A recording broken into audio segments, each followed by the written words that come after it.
All hail the beard, it's your boy Big Beard B, and we back for another edition of Big Beard Business. For those of you who are new to the channel, I'm B, and on this channel we help improve your confidence by way of compliments using the wonderful world of fragrance. If this is your second video or more, we ask that you hit the subscribe button so you can come back to rock with your boy. Today I'm bringing you something special. I'm bringing you something you can feel. Listen, man, you guys and girls out there know, if you've been tuned into this channel, then you know that I love a gourmand fragrance. And this fragrance here is Gourmand Goodness. This fragrance hails from Xerjoff, and this one is Xerjoff Italica. Now, Italia is part of the Cosmopolitan 1988 collection, and this fragrance here is Gourmand Goodness. Like I mentioned, man, this fragrance is gourmand for sure. Now, if you are new to the channel, you're not familiar what gourmand means, that simply means it smells edible, right? It smells like a food, something you can eat. And listen, you spray this one on, you might get eaten. Let me talk to you about some of the notes in this fragrance for sure. All right, now in the top of this fragrance, you're gonna have a variety of gourmand type notes. In the top, you get saffron, you get milk, you get bergamot, you get mandarin, and then you also get green apple. Now in the mid of this fragrance is where you begin to get a lot of those signature gourmand notes really combined into one, and I'm like, we are on to something. So here we go. In the mid, you get vanilla, you get toffee, and you also get tonka bead. All right, so think about those three things together. And then in the base, you get some luxurious notes there as well. You get some white musk, you get amber, you get sandalwood, and you also get some incense within the scent. Now that's your note breakdown, but what does that translate to when it comes down to the fragrance and what it smells like? Well, if fragrance smells like goodness, okay? Look, first let me give you the distribution because I did not give that to you, but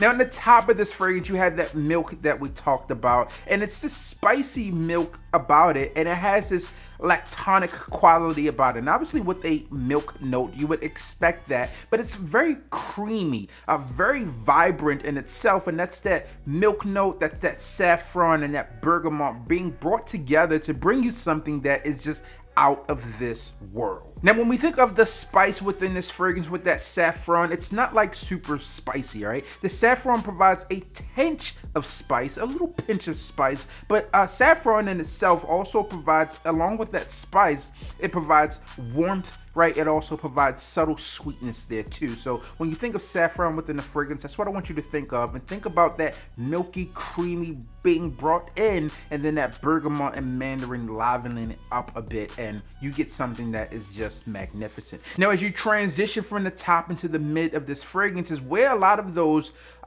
gourmand fragrances come to life, those gourmand notes, so to speak. Now, here's what I'll say: you still get those in the top of this fragrance. It doesn't change a ton throughout the life of this fragrance, kind of linear, but in the mid is where you get those notes, right? So you get that toffee, you get that tonka, right?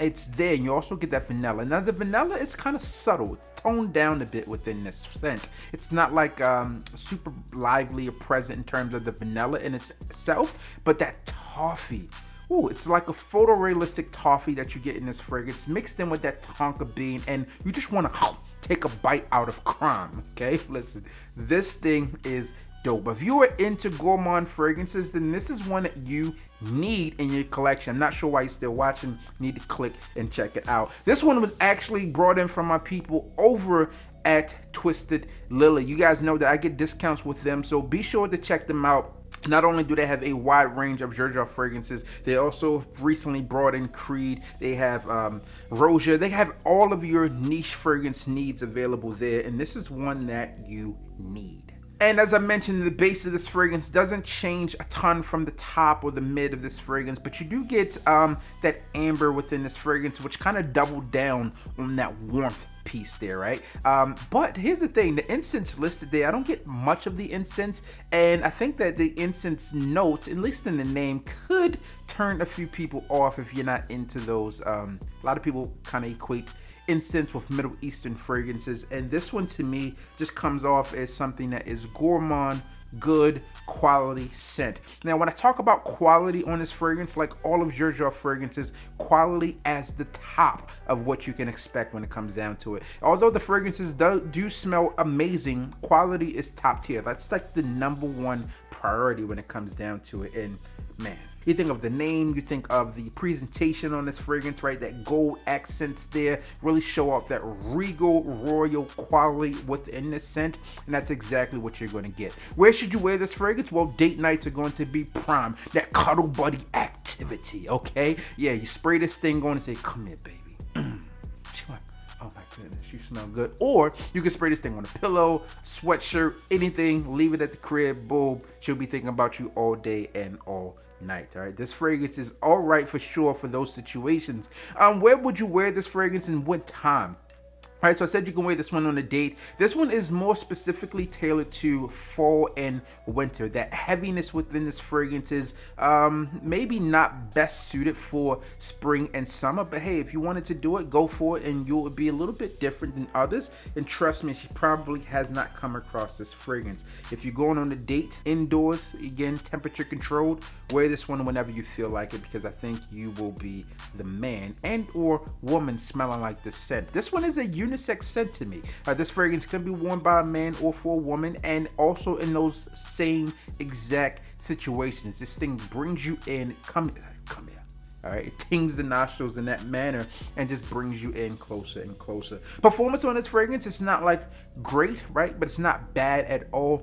About 6 hours in terms of what you'll get in terms of longevity for this fragrance. But in the situations that you would wear this scent in, right, that's kind of that date night. It's going over the 6 hour mark, then it's gone really, really well. Okay, you're probably not smelling like this anymore. I'm just saying. All right, so here's the deal, man. That's what I have for you. That's my take on this fragrance. If you're looking to add this one to your collection, be sure to holler at my people over at Twisted Lily. Discount code linked and listed down below to make things super simple for you. And you guys know how they do, man. They're some of the best in the game out there. Bring you some of the best fragrances out there. Gourmand heaven in the bottle. If you do not have this one in your collection, get it. And I would love to hear from you down below on what Gourmand fragrances are you rocking right now. As always, I'm your boy, Big B. Beat him with the like, comment, and subscribe. Tell a friend that we are back again. And you already know what I need you to do. Just hit the goddamn